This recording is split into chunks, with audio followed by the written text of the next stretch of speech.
Quiero ver aquí consultas. Buenas tardes, profesor. A diferencia de la cultura griega, los romanos no tuvieron grandes, digamos, avances en el tema de la historiografía. Su historia está muy, a veces, eh, ¿cómo se puede decir?, interpolada por la mitología. Podemos ver muchísimo uso, pues, de la parte ficticia en medio de la historia. Lo que intentan es, con la historia, justificar también las acciones del imperio, ¿verdad? Herederos de este tipo de afán por guardar siempre el respaldo de lo que se está haciendo, ¿verdad? Algunos historiadores que sobresalen en esta época: Salustio, Tito Livio, Tácito. De hecho, Tácito es importante por lo menos para el mundo cristiano, porque él es uno de los que habla un poco acerca de la historia cristiana también. Vamos a ver, consulta por acá. La clave es la palabra hombre, si no me equivoco. No quiero, permítame. La palabra hombre, la palabra hombre. Bien, prosiguiendo. Para finalizar esta parte de las tres grandes culturas del mundo antiguo, pues un poquito de los aportes de los romanos. Primer aporte, claramente la arquitectura también es muy emblemática, se convirtió en un paradigma prácticamente para toda la época del Renacimiento y la Edad Moderna. Eh, Además del derecho, ¿verdad? La parte de la vestimenta también, la palabra de la vestimenta. Digo la palabra porque estoy viendo aquí en el chat que algunos están escribiendo. Cuando alguien pide la contraseña, solo uno basta que la escriba, porque si no, yo pienso que son consultas y tiendo a perder el hilo por ver la consulta. Con uno que le responda es suficiente, ¿verdad? Bien, prosiguiendo. Además del tipo de vestimenta, también el tema del derecho es evidente que hemos heredado, ¿verdad? Muchas de las cosas, incluso de carácter hasta religiosa. La palia, la estola que utilizaban para la vestimenta común, ¿verdad? Se ha quedado también para la vestimenta religiosa. El tema de uniformar y determinar los rangos militares conforme al estilo de vestimenta también es de los romanos. El tema de los colores mismos que utilizaban, rojo y morado, en el caso de la toga imperial era morada. También ocupaban ¿cómo se llama? El escarlata, el color escarlata, que es prácticamente como el rojo. Además de esto, pues la numerología romana, aunque no es una numerología matemática, pero sí se ha utilizado, ¿verdad? La seguimos utilizando para documentos, para la parte de eventos. Incluso algunos canales de televisión de los años 70 escribían el año al final del programa en números romanos. Como el caso del Chavo el Ocho, ¿verdad? Al final. La parte de la construcción romana, pues es una forma de también ver el interés que tenían porque sus ciudades fueran perennes, ¿verdad? Por eso le llaman a Roma la ciudad eterna, porque cuando los arquitectos hacían algo era para que perdurara en el tiempo. Hay calzadas que se hacen con ese estilo y todavía persisten hoy en día. Además de eso, el derecho romano, que también, como ya hemos dicho, es importantísimo porque sirvió de paradigma, aunque también tengo que decir que después del Imperio Romano, los herederos del derecho van a ser los miembros de la Iglesia. La Iglesia Católica va a tener una serie de códigos, ¿verdad? Que se van a ir conjuntando poco a poco hasta que dan prácticamente el origen al famoso Código de Derecho Canónico, que también es una forma de modelo, ¿verdad? En cuanto a la legislatura. Muchos países siguieron el estilo, ¿verdad?, de las constituciones griegas y romanas para establecer prácticamente su forma de gobierno. El calendario juliano lo utilizaron durante un tiempo hasta la época en que llega el Papa Gregorio VII, ¿verdad? Y se cambia a un calendario que hoy en día le llamamos calendario gregoriano. La palabra hombre, Noelia, hombre. Este calendario, pues sí, guarda todavía algunos nombres semejantes hoy en día. El tema del Januari, ¿verdad? En inglés viene de Januarius o Janus, que es el nombre del dios que marcaba el inicio y final del invierno, ¿verdad? Bueno, el final del invierno, inicio de primavera. De hecho, era dibujado siempre con dos rostros. En varios puentes de Roma hay algunas representaciones de Janus. Febrero, que es de la fiesta de purificación que les había platicado, no sé si a ustedes, porque debajo de Roma hay termas y también hicieron piscinas donde la gente salía, obviamente, a realizar sus procesos de purificación. Eh, Además de ello, pues el mes de marzo, dedicado al dios Marte, desde la guerra. Abril, dedicado al mes de la apertura de las flores, ¿verdad? De la perire, de la apertura o el florecimiento floral. Mayo, por la diosa Maya, que es diosa de los crecimientos de los seres vivos. Junio, dedicado a Juno, la hermana y esposa del dios principal Júpiter. Y de ahí en adelante, julio y agosto, dedicado a los dos emperadores iniciales, al primer dictador de Roma, que será Julio César Augusto, y después Augusto César. Después de agosto, los meses tienen nombres de cantidades, ¿verdad? 7, 8, 9, 10, septiembre, octubre, noviembre, diciembre, ¿verdad? Que prácticamente se mantienen todavía en el inglés con esos nombres. Y que implica nada más que había 10 meses, ¿verdad? Hasta que interpolaron los meses de julio y agosto. De hecho, anteriormente los 10 meses se repartían con mayor cantidad de días, o a veces incluso determinaban días dedicados simplemente para la parte ritual. Los acueductos, bueno, siguen en pie muchos de ellos, ¿verdad? A pura dinámica de los fluidos prácticamente lograron trasladar gran cantidad de agua de lugar a lugar, ¿verdad? Todavía siguen dando prácticamente agua para los pueblos en Roma. En la lengua que se manejaba en aquel momento era la lengua de Lazio, el latín, que se ha quedado para el culto religioso y también para la parte del derecho romano, ¿verdad? Algunos términos latinos que siguen todavía siendo conceptos prácticamente que se utilizan hoy en día. De la misma lengua latina, bueno, como es la lengua de Roma, surgieron muchísimas otras lenguas, las lenguas romances, ¿verdad? Como el francés, el italiano, el sardo, las lenguas ibéricas como el portugués, castellano, ¿verdad? El gallego, el catalán y la lengua de los rumanos, ¿verdad? Bulgaria, Albania, Grecia, Moldavia, todos ellos tienen palabras muy semejantes a la cultura, a la lengua latina. Y hay una lengua que ya se extinguió, que es la lengua de Dalmacia, el dalmático se llamaba esta lengua. Bien, salimos de esta historia antigua para hablar de la historia medieval, como este repaso breve de las etapas de la historia, y además ver también el contenido de cómo es que los historiadores también narran la historia en estos momentos. Como podemos ver, a partir de lo que vimos en el mundo antiguo, básicamente lo que intentaban era respaldar todo lo que hacían los gobernantes, lo bueno y lo malo, ¿verdad? No había diferencia. En la época medieval, como vamos a tener prácticamente influencia del mundo cristiano, hay un interés diferente, ¿verdad? De plantear prácticamente la historia en función de lo que Dios también quiere para el hombre. San Agustín de Hipona, ¿verdad? Alrededor de esta historiografía, de alguna manera, pues sabe, sí, hay una historia pagana, pero no podemos obviar que hay claramente una historia determinada por Dios. Es decir, que hay un plan de redención que Dios quiere realizar con el hombre, ¿verdad? Desde la creación hasta el juicio final. Y en esta historia, ¿verdad? Jesucristo ocupa el punto central, ¿verdad? Él es el que marca el antes y después, ¿verdad? Y toda la historia prácticamente está desarrollándose conforme a la voluntad divina. Más adelante, en la época moderna, algunos van a querer separar entonces de esta historia cristiana y dejar una historia religiosa separada de la historia, diríamos, pagana, ¿verdad? La historia del hombre. Así que hay una historia de Dios y una historia del hombre, según la mentalidad de los hombres de la época moderna. Intentan prácticamente generar este divorcio entre la parte dogmática y la parte historiográfica. Bien, a partir de este momento vamos a hablar entonces de la era cristiana. Para explicar la era cristiana, pues tenemos que hablar un poquito de Cristo. No tengo muchas diapositivas respecto a la línea de tiempo que comúnmente suelo dibujar en pizarra, donde explico bastantes fechas, una que otra las tengo acá, pero quiero que nos imaginemos una línea del tiempo. Jesucristo marca el antes y después de lo que llamamos el antes de Cristo y lo después de Cristo, una era. Sin embargo, hay que hacer la aclaración de que Jesús no nace en el año cero, que se marca como el año de nacimiento, porque evidentemente la historia determina que Herodes, el rey que quería matar a Jesús, murió en el año 4 antes de Cristo, es decir, en el año -4. Eh, y cuando decide mandar a matar a estos niños, según la misma palabra, él decide matar a los niños menores de 2 años. Así que Jesús tuvo que haber nacido entre el año 5 al año 6, ¿verdad? Probablemente el año 6. Por lo cual no estaríamos en el año 2023, sino 2029, si siguiéramos la lógica de esos datos históricos. Pero igual, queda como una nota marginal. Nadie va a querer cambiar el calendario como lo tenemos hoy en día, ¿verdad? Sin embargo, hay que hacer esa anotación para que se sepa más o menos la época exacta.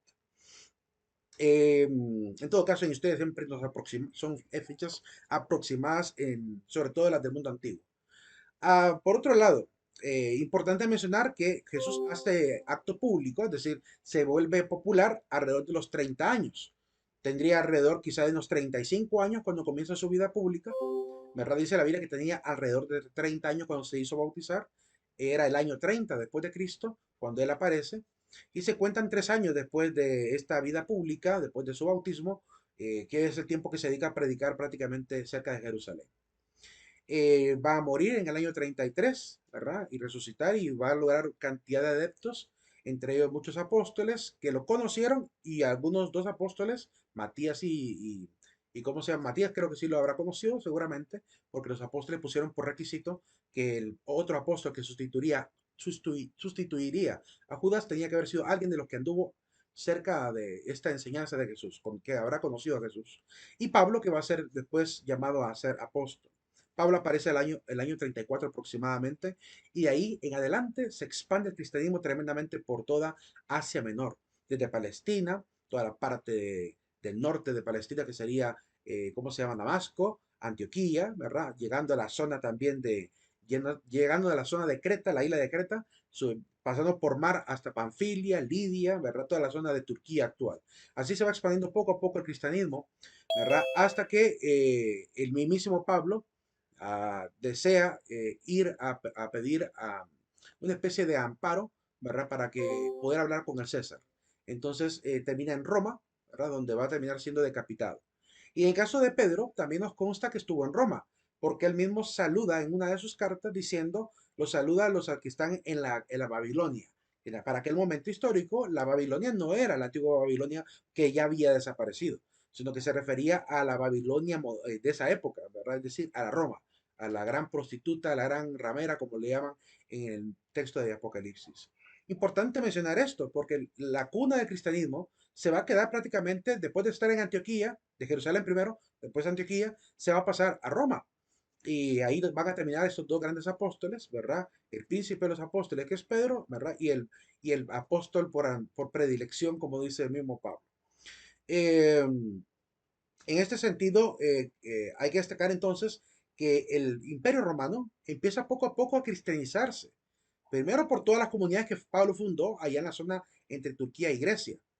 Pero después también el mismo Imperio Romano, a la misma sede, empieza a cristianizarse. Pero no va a ser muy fácil. Alrededor del año 60, bueno, 56 en adelante, hasta el 65 aproximadamente, aparecerá, como se llama, el emperador Nerón. Y Nerón va a ser el primer perseguidor de los cristianos. Le va a echar en culpa, ¿verdad? El haber quemado o haber sido incluso enemigos de las tradiciones. Y se gana obviamente el pueblo cristiano el enojo del mismo pueblo romano. Van a empezar a ser perseguidos por una gran cantidad de tiempo. Aproximadamente hasta el año 313, que es la época donde aparece, ¿cómo se llama? Constantino. Ya platicaré ese detalle. Detalle importante, la primera vez que se habla del mundo cristiano o de la gente cristiana, en la Biblia está constatado, fue en Antioquía, perdón, en Alejandría. Ahí es donde recibieron por primera vez el nombre de cristianos.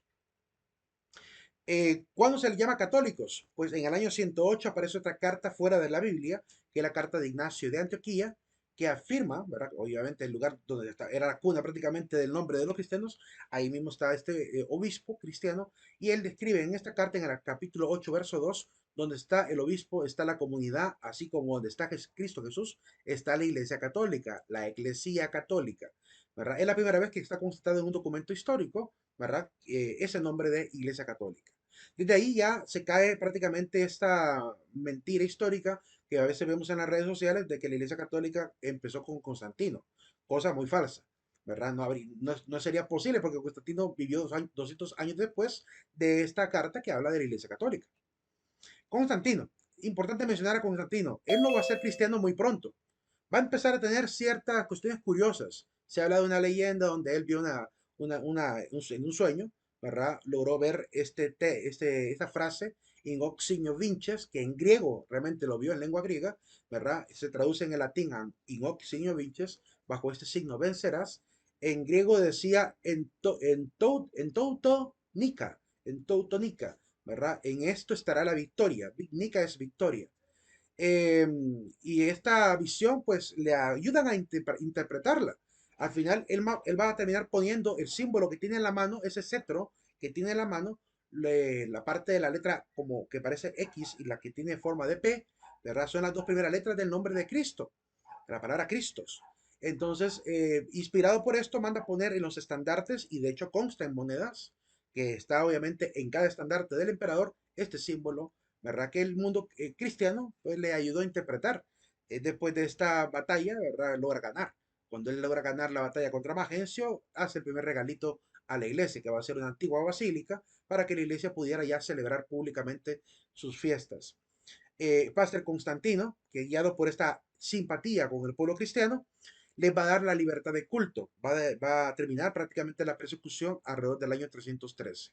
Estoy contando todo esto para que vayan viendo cómo es que la iglesia va llegando, se va acercando poco a poco al poder, ¿verdad? Al Estado, a los gobiernos. Y porque es que entonces en la época colonial la iglesia va a tener tanta primacía, ¿verdad? Y tanta importancia. Para que entiendan cómo fue que escaló hasta ahí, ¿verdad? Es por esto mismo, porque los emperadores van encontrando en su propia vida, ¿verdad? Cosas que le ayudan a ganar la simpatía y al final incluso convertirse y hacerse bautizar como cristianos católicos. Luego, en el año 380-390 aproximadamente, aparece Teodosio el Grande. En la mañana lo escribí mal, lo escribí con letra S. Teodosio, ¿verdad? Al final logra oficializar al mundo cristiano, convierte la religión cristiana en la religión del imperio, ¿verdad? O sea que si ya de por sí era llamada Iglesia Cristiana Católica, pues con este oficialismo se volvió aún más católica, porque se volvió prácticamente la religión universal, la religión del imperio para aquel momento. Es este emperador el que le va a conseguir esto a la iglesia.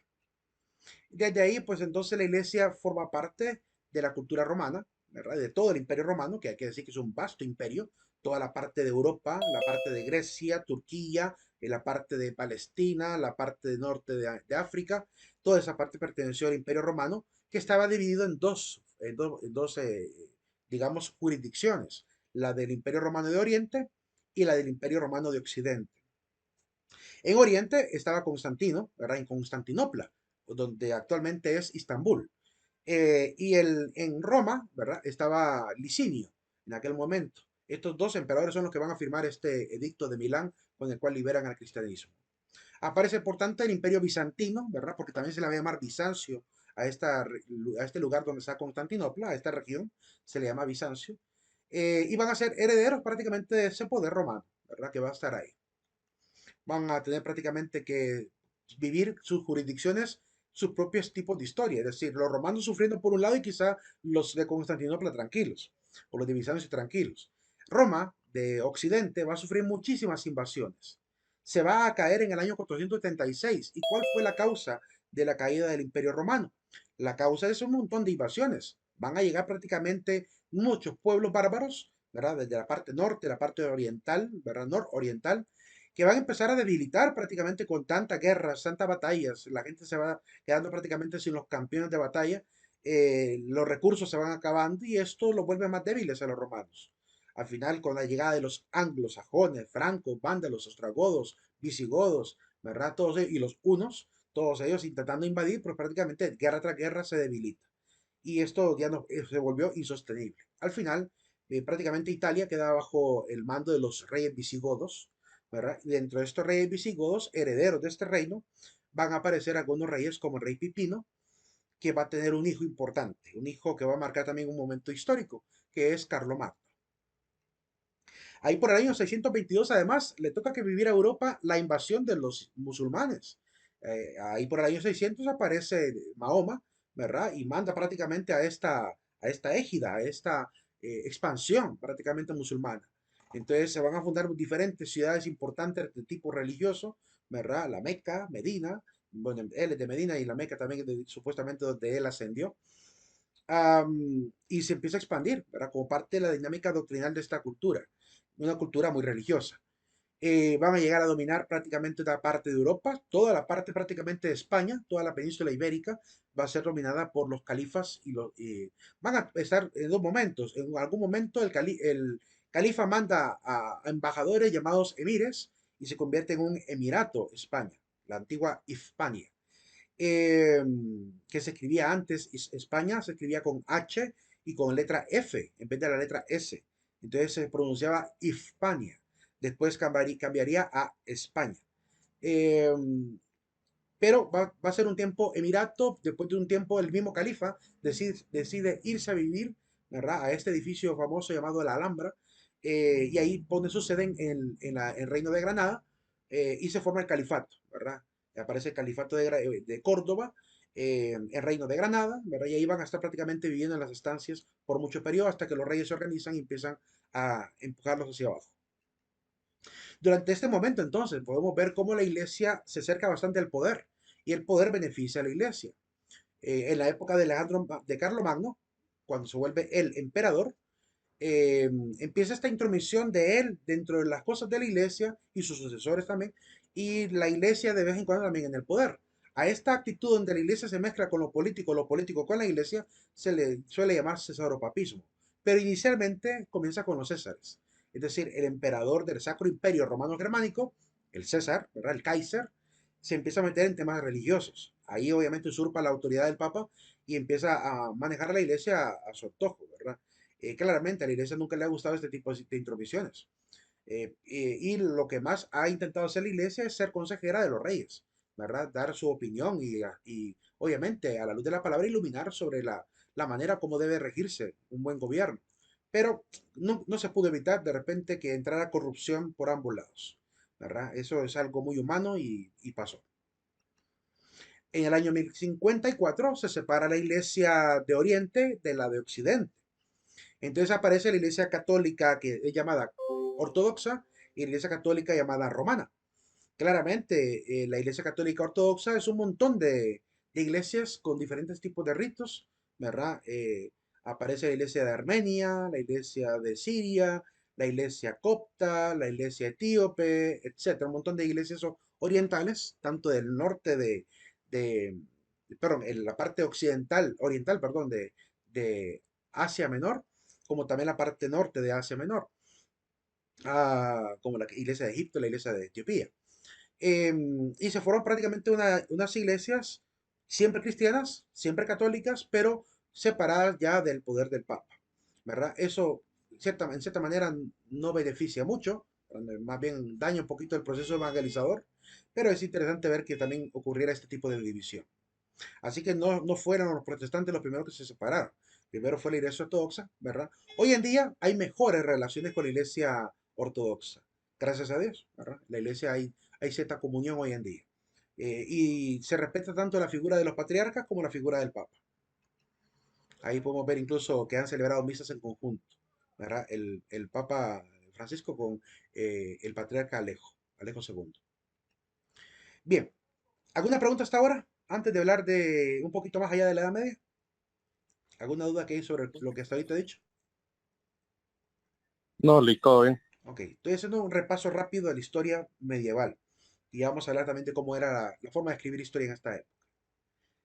Bien, con respecto a las cruzadas, ¿cómo surgió esto? Lo primero que tengo que decir es que las cruzadas, no todas las cruzadas fueron deseo del Papa. La primera cruzada sí, el Papa, obviamente, la iglesia había estado diseminada por todas partes y como siempre hemos sostenido que es la iglesia original, claramente en Jerusalén había iglesia católica. O sea, había monasterios católicos, iglesias y templos católicos. En la época donde los musulmanes empiezan a expandirse, empiezan a caer noticias entre el año 600 a 800 de que empiezan a invadir Tierra Santa. Esto obliga al Papa a preocuparse, ¿verdad? ¿Qué hacemos para ayudar a esta gente allá? Están destruyendo los lugares santos, están acabando con los templos, matando cristianos, ¿verdad? Porque hay que decir algo, los musulmanes de esa época, incluso los radicales de hoy en día, no se tocan el corazón, ¿verdad? Para decapitar a alguien. Entonces era un tema de carácter político, pero también religioso, una preocupación seria. ¿Cómo ayudar, obviamente, a estos pueblos? Entonces el Papa, como no tenía guardia, el Papa en ese momento no tenía ninguna guardia papal, eh, le pide ayuda a los reyes, ¿verdad? A rey Ricardo Corazón de León, Felipe II, Barbarroja y a Felipe I de Francia. Les pide colaboración para que junto con los cristianos, ¿verdad? Hace un llamado a que todo el mundo se marque con una cruz y vaya en la defensa de Tierra Santa, ¿verdad? Así que aparecen los cruzados, ¿verdad? Cristianos, algunos sacerdotes, monjes, ciudadanos que se unen, ¿verdad? Se uniforman y se ponen la cruz por cualquier lado para poder ir a combatir, ¿verdad? Más que combatir es ir a defender la tierra. Si había que entrar en combate para defenderla, era un efecto dominó del asunto. Pero claramente la idea era erradicar, quitar prácticamente de esos invasores que estaban arruinando Tierra Santa. Yo les apuesto, y a esta parte es interesante, yo les apostaría que si los evangélicos hubiesen sido los primeros y hubiesen visto esto, de que se están metiendo a destruir la tierra de Jesús, seguramente los mismos cristianos evangélicos habrían llamado a cruzada, habrían llamado a unirse para ir a liberar al pueblo de Israel, ¿verdad? Porque sé que aman mucho la tierra de Israel, tanto como los católicos. Entonces hay que entender que eso es una época bien interesante, una época donde están preocupados por esa parte política. Pero quiero decir que después de que empiezan a llegar cerca de la frontera, por parte marítima, por parte terrestre, al norte, allá por San Juan de Acre, Damasco, toda esta zona, empiezan a dominar poco a poco hasta acercarse a la frontera de Jerusalén. Están viendo con tantos, digamos, campamentos generados, la oportunidad, los reyes empiezan a ver la oportunidad de oro. ¿Y por qué no recuperamos Constantinopla? Porque eso no pertenecía al Imperio Romano de Occidente. Eso era parte del imperio. Y si lo recuperamos y volvemos a unificar todo, entonces ese afán político también vino a dañar en cierta manera el objetivo principal, que era defender Tierra Santa. Así que se convirtió en una serie de campañas políticas más que religiosas, ¿verdad? Bajo la excusa de seguir obviamente liberando de esta invasión musulmana, que dicho sea de paso, Constantinopla prácticamente había sido dominada por largo periodo por los musulmanes. Entonces, hasta el día de hoy, pues, esa tierra es más musulmana que cristiana, ¿verdad? Hoy en día. Me refiero a Turquía actual, ¿verdad? Hay, claramente, ahí hay muchas religiones, pero hoy en día hay un poco más de paz, pero anteriormente era básicamente más musulmana que cristiana. Es en este contexto que aparecen las famosas cruzadas. Y hasta ese momento en que empiezan a organizarse, por fin aparece una guardia a favor del Papa, que van a ser los famosos templarios. Van a desaparecer muy pronto los templarios porque el rey de Francia empieza a generar una mala propaganda contra ellos, quiere convencer al Papa de que realmente son personas deshonestas, infieles, pero en cierta manera dicen algunos historiadores como Bárbara, se llama ella, Bárbara Gale, creo que se llama, quiero ver si tengo aquí la portada del libro de ella, se llama Bárbara, para darles el nombre exacto de esta historiadora, Bárbara Frey, se llama ella. Bárbara Frey, eh, ella sí pone obviamente en alerta esta situación de que hay diciéndonos que en la historia de estos cruzados y de estos templarios hubo un fraude, es decir, un engaño, donde prácticamente le quisieron convencer al Papa de que eran brujos, que eran sodomitas y un montón de cosas. Acusados de muchas cosas, el Papa no tuvo más que terminar de hacer una supresión de esta armada llamada la Orden del Temple, ¿verdad? Es la Orden de Salomón, prácticamente una serie de cruzados llamados la Orden del Temple bueno, la Orden del Templo del Rey Salomón, porque la idea era, ¿verdad?, ser los soldados que iban a ir a defender la Tierra Santa, ¿verdad?, y el templo que había quedado obviamente en Israel. Entonces, esa es la circunstancia que está pasando en la Edad Media. Entonces, no hay mucho tiempo para escribir tanta cosa. Se van a perder muchos detalles en el camino, ¿verdad? Sobre las causas y consecuencias. Después va a tener que hacerse mucho trabajo investigativo, ¿verdad? Incluso muy contemporáneo, sobre qué pasó realmente en el tema de las cruzadas, qué pasará más adelante, incluso con el tema de la, de la Inquisición europea. Entonces van a aparecer muchísimos historiadores de renombre hablando de este asunto. Hay que decir que no todo fue negativo. Durante esta misma época, año 1300, la Iglesia Católica toma, por orden de Carlomagno en el año 800, el papel educativo en serio. Y ya para el año 1000 aparecen las primeras universidades católicas, la de Bolonia, París, Oxford, Siena, Sapienza, Cambridge, Valladolid, Salamanca, Macerata, Perugia. Y Padua, me faltó Padua ahí, quizás está repetida ahí Oxford, me faltó la de Padua. Em, vale la pena recordar esto, porque algunos historiadores cuando analizan cómo se forjó prácticamente la cultura europea, encuentran una de las causas de este enriquecimiento, cultura y elevada academia, ¿verdad?, en el papel que jugó la iglesia. Incluso hay algunos libros que prácticamente están diciéndonos que Europa le debe la cultura occidental a la iglesia, ¿verdad?, por todo el trabajo educativo que se realizó. Después, al año 1453, el otro extremo del imperio también cae. El imperio ¿cómo se llama? De Constantinopla, de Bizancio, va a caer en el año 1453 a causa de la misma invasión de estos turcos otomanos o musulmanes, que se van a quedar dominando toda esta zona color anaranjada, la van a terminar dominando ahí por el año 1300 aproximadamente, 1400 aproximadamente. Eso prácticamente marcaría para muchos historiadores el final de la Edad Media. ¿Cómo es la historia que se narra en este momento, medio de estas batallas, en medio de estas crisis internacionales que se van a ver? Pues es una historia que lo único que intenta es respaldar qué pasó, ¿verdad? ¿Qué sufrió? ¿Qué país, qué reino, ¿verdad? Se enfrentó a qué problema. ¿verdad? ¿Quiénes eran los principales autores, reyes, ¿verdad? Califas, van a quedar respaldados en la historia. Ya casi cercano a la época de los reyes católicos, vamos a empezar a ver una narración de la historia casi como colaborando a una especie, diríamos, de una especie de nacionalismo español, aunque no se puede hablar de España todavía en ese momento, pero se nota el afán de querer exaltar, ¿verdad?, la fuerza de los reyes españoles, la debilidad del rey musulmán que fue expatriado prácticamente de Granada, eh, y esa es la intención del historiador.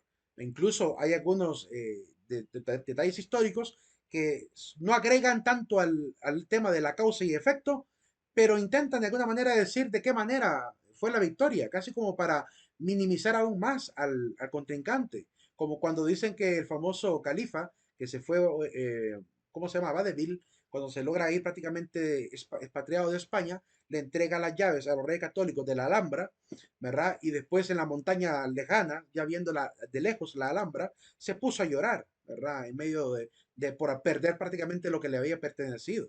E incluso intentan a casi jugar con la ironía, diciendo que la misma madre de ese califa le dice en el camino, mientras está llorando en el camino viendo el horizonte, ¿verdad? Lo que no defendiste como hombre, no lo llores como mujer, le dice la madre al califa.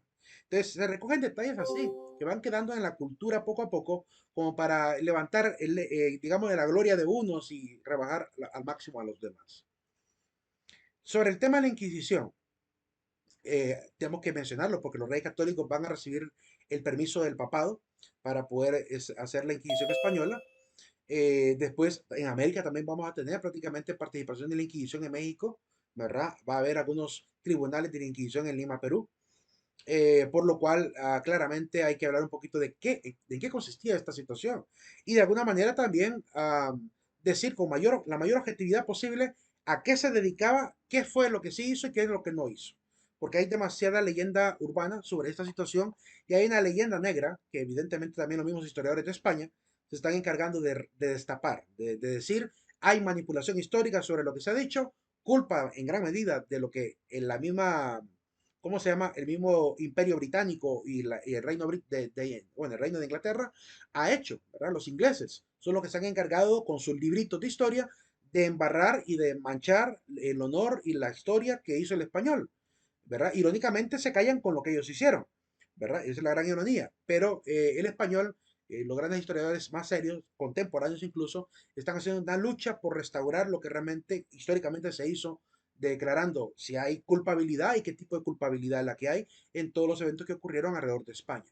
Entonces, entendamos esa parte, ¿verdad? Hay una narración ficticia, casi diríamos amarillista, de parte de los ingleses contra el Reino de España, por lo cual mucha literatura escrita en inglés sobre la Inquisición va a ser para destruir lo que realmente hizo la Inquisición.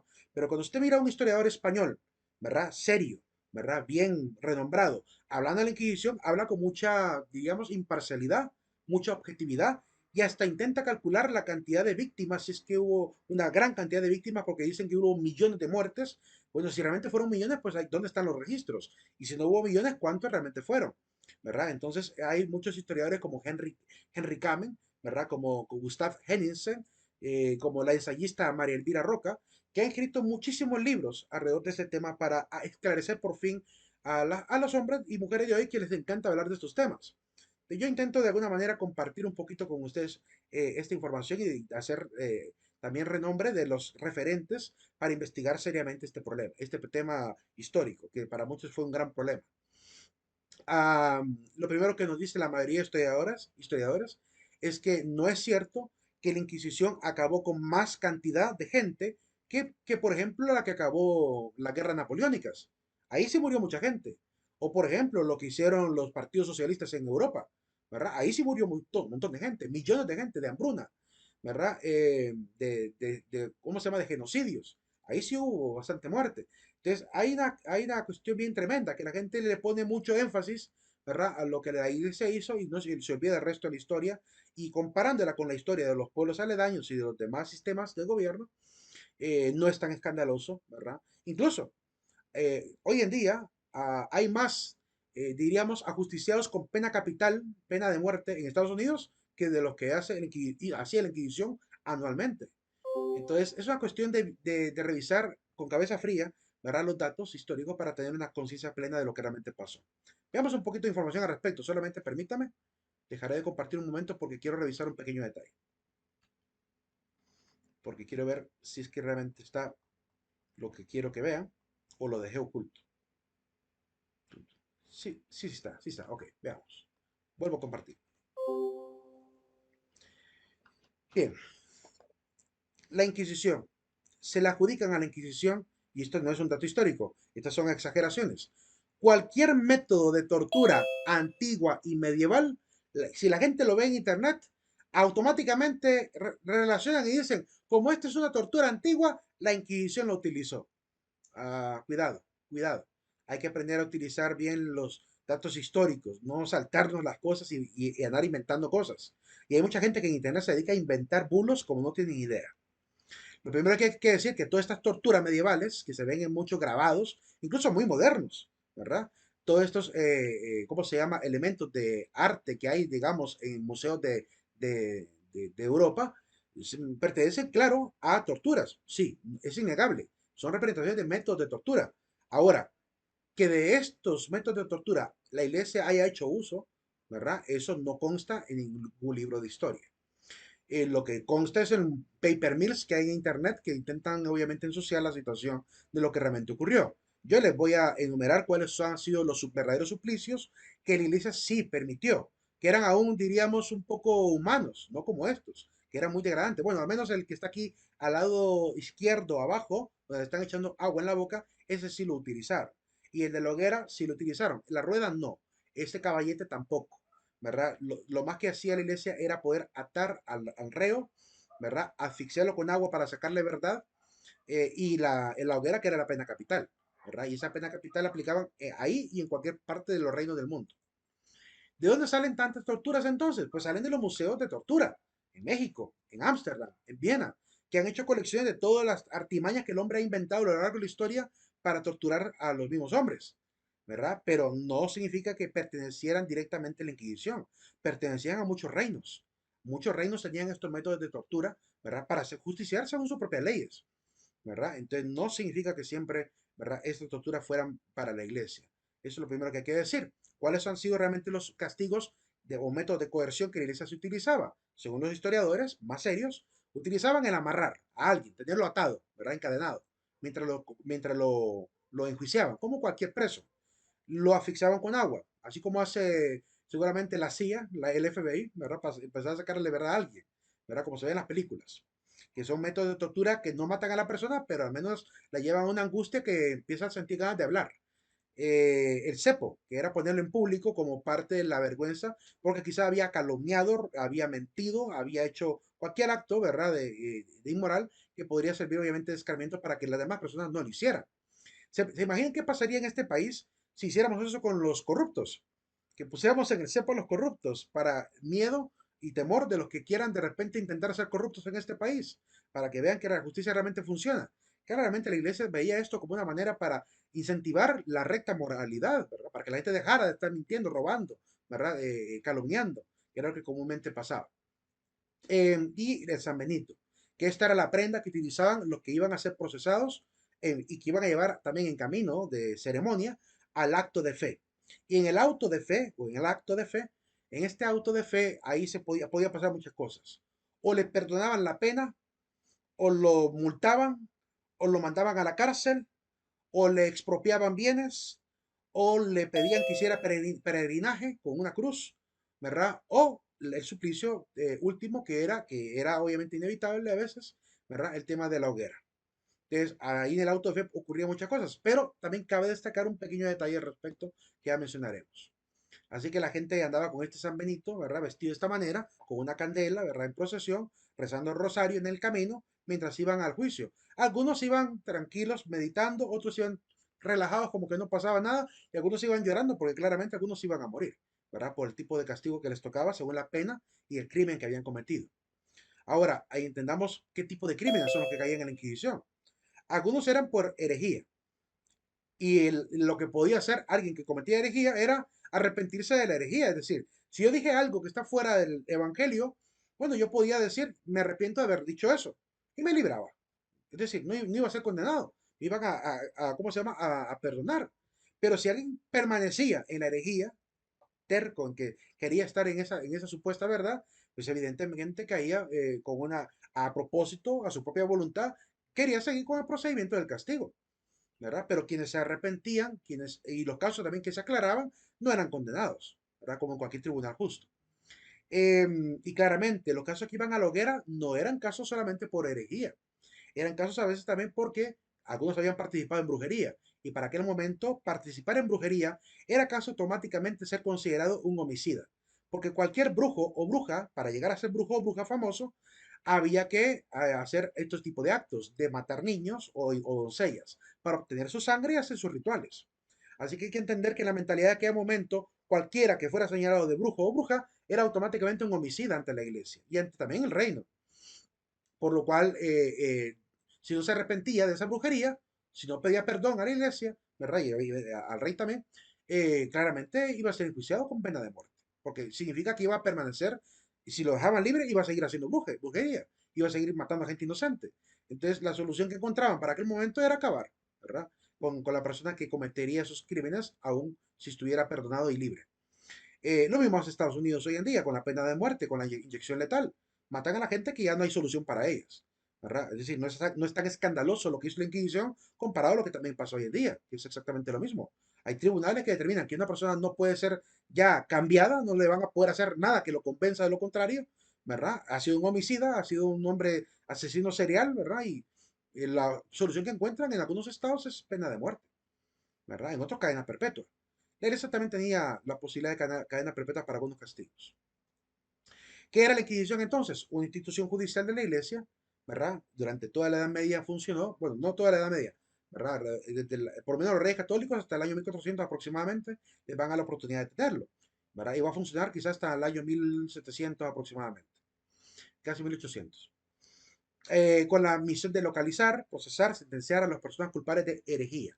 Eso quiere decir que no mandaban tampoco a este tribunal a los indígenas. No era lógico. Mandarían a cristianos católicos formados, conscientes de su fe, ¿verdad? A ser enjuiciados, sacerdotes, religiosas, ¿verdad? Teólogos. Ellos son los que eran llevados a la Inquisición, no los indígenas. Hay gente que cree que los indígenas fueron llevados a la Inquisición. Eso es absurdo. No iban a llevar a alguien que la iglesia misma consideraba en aquel momento que era un ignorante de la fe. No era lógico, ¿verdad? Sin embargo, alguna gente, por querer sembrar aún más leyenda negra, genera esta absurda suposición. Después de ser enjuiciado y encontrado culpable, había diferentes tipos de penas. Las penas podían consistir en peregrinaje, ir de un lugar a otro para mostrar arrepentimiento, el suplicio público, que es el cepo, y a veces los azotes públicos, para pasar vergüenza, la multa o cargar con la cruz, si había mentido, ¿verdad? Las lengüetas, ¿verdad? De tela roja, ¿cómo se llama? Si era calumniador de lengua roja y también si era adúltero, ¿verdad?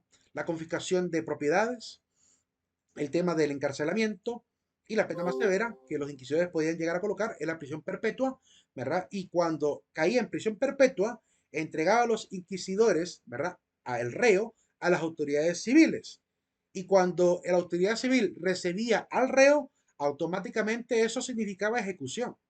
Una pena de prisión perpetua que la iglesia otorgara, el rey lo interpretaba como ejecución. Al final, quienes ejecutaban prácticamente a los reos eran los de la autoridad civil. La iglesia solamente estaba ahí observando el acto, ¿verdad? Al final de cuentas. Eh, ¿Hubo gente inocente condenada por la Inquisición?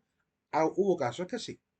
De hecho, tenemos una santa, Santa Juana de Arco, que cayó también en manos de un tribunal eclesiástico, la condenaron prácticamente a la hoguera y después se descubre que fue una artimaña, ¿verdad? Por quitarla prácticamente de la actuación política, condenada por sus visiones que ella tenía, era una vidente y engañada por esta situación de que le iban a liberar, ¿verdad? La convencieron de aceptar ciertas cosas, ¿verdad? Le cortaban el cabello, la vestían de hombre y hacían creer que era bruja.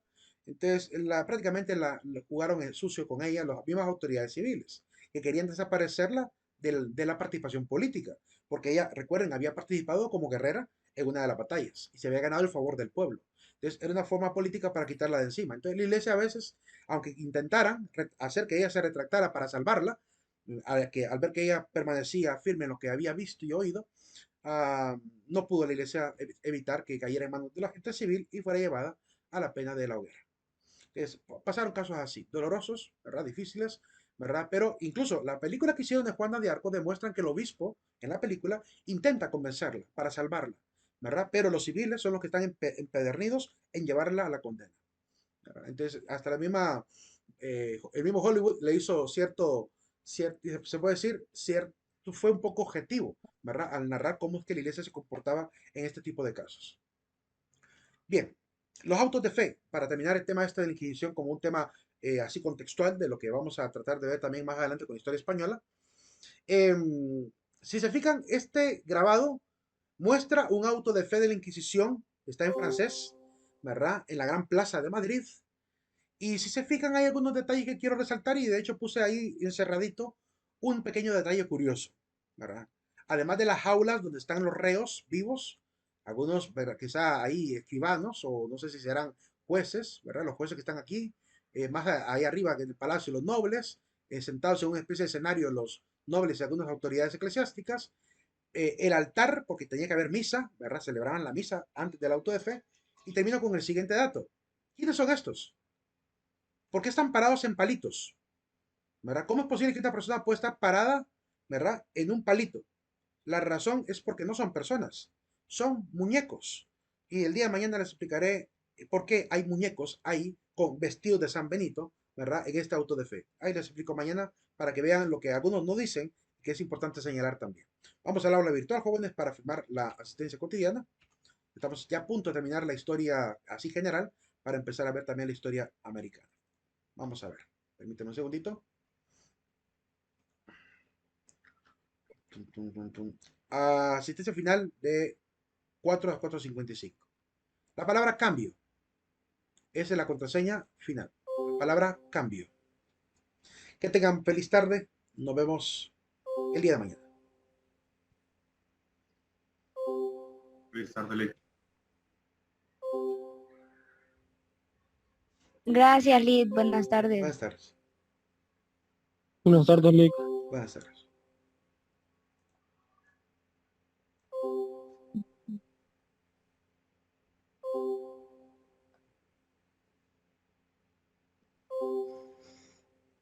Gracias, Lick. Feliz tarde. Feliz tarde.